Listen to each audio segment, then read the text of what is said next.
Hi loves, happy Sunday. It's Colleen here from Cellular Life Wellness. I'm in Thailand at the moment, staying in the forest, so the light will change a little bit as I do this video, as the sun comes and goes. I've written a few things down that I want to share with you. I will be starting the 200-hour trauma-sensitive yoga teacher training tomorrow, so there might be a few less videos than ordinary, but I will try to post photos almost every day.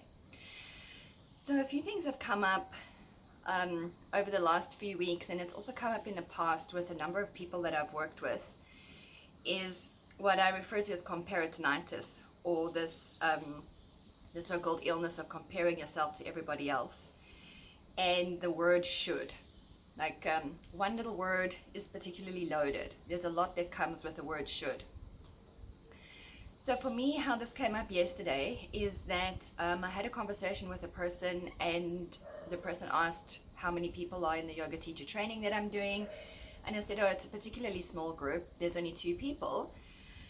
And immediately she said, oh, usually yoga teacher trainings are really professional, and they have like 24 people. And so within myself, I thought it's a really interesting perception that the word professional came with a comparison of how many people were in the group. So for me, this is not the way I do things. I've spoken about this before. My groups are usually particularly small. It can be anything between 2 and 10, and the course will run. I never work with more than 10 people at the same time, simply because even as an educator, right, as a qualified teacher, I know that the best form of education comes from small groups. So it's more like a mentorship or like a tutorship. People that have a tutor in a normal school environment generally are able to learn more and process more when they're working one-on-one or within a small group of people. So when we have a group of 24 people, what often happens is that groups kind of splinter. They segment out into smaller pockets of maybe 2 or 3 people, become friends, and then the group becomes segmented. So we're no longer learning as a group, and we're no longer bonding together with the trust of a group when there's 24 people. But this is possible when there's anything between, as I said, anything between 2 and 10. I'm able to hold a space for 10 people. I'm able to help people as individuals. We're able to meet individual needs. We're able to grow as individuals. This is not possible within a group of 24. I don't think it's possible with a group of anything greater than 10, to be honest.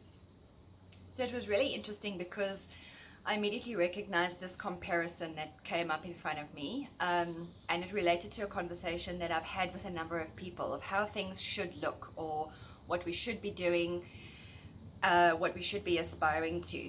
And so it also connects to a conversation that I had quite recently, where a woman said she's never realized how difficult it is to just be good with yourself, or how difficult it is to simply be yourself and live in alignment or live in accordance with who you are as a person, as opposed to buying into how things should be. So comparisonitis is one of the things that cause people to be particularly unhappy, right?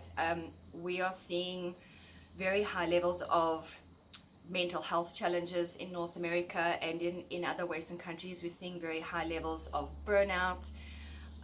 We're seeing high levels of chronic illness. And for me, I really do see this as a healthcare professional, and as a yoga school owner, and as a teacher or a facilitator. I see this as it's directly related to this word should and comparisonitis, where people are seeing things on social media, they're seeing things in mainstream media, they're seeing things within the society that is around them. They're comparing their individual self to what they see in the external environment, identifying with what they see in the external environment, and they're within that comparison.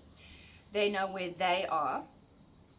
They're seeing photographs and they're seeing things that is shown by other people, and within that comparison they're recognizing a huge gap. And so it becomes this need to kind of push more and do more and aspire to be more and aspire to have more. And then this is ultimately causing burnout and chronic illness and mental health challenges because we are not taking care of our own basic needs. We're buying into what we see within the media, but what we see is not necessarily, in fact, it's never an accurate representation of what is really going on with people. What you see on social media is really just a tip of the iceberg.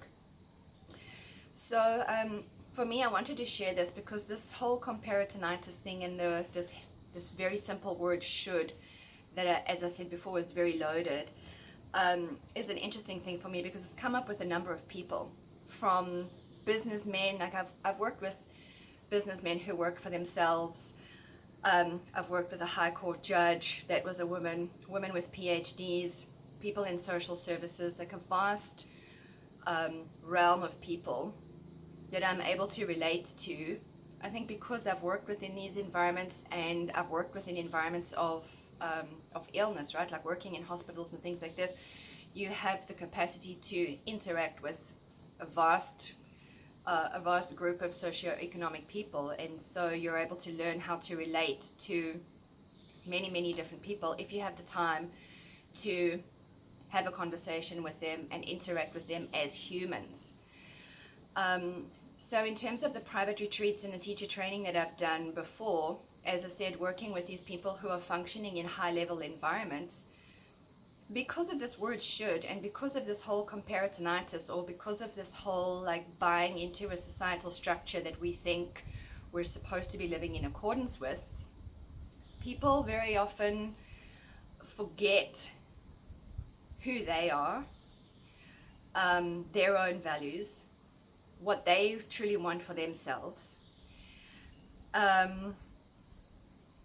and there is also kind of like a fear that comes up in terms of doing something different, right? So many people throw themselves into a career or into building a family, and then they get to 40s, 50s, 60s, so kind of the first phase of life between 20s and late 30s, they buy into this, what we should be doing.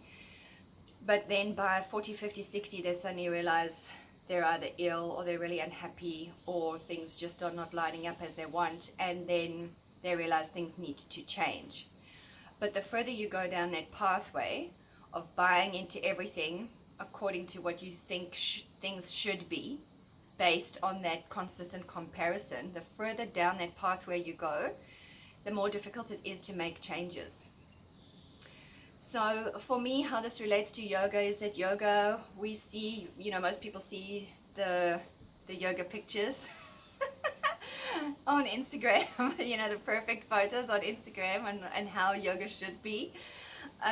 But yoga is primarily the study of self. So it's a constant process of questioning everything, knowing who you are as an individual, living in alignment with your true nature, removing the things that don't work for you, growing the things that do work for you.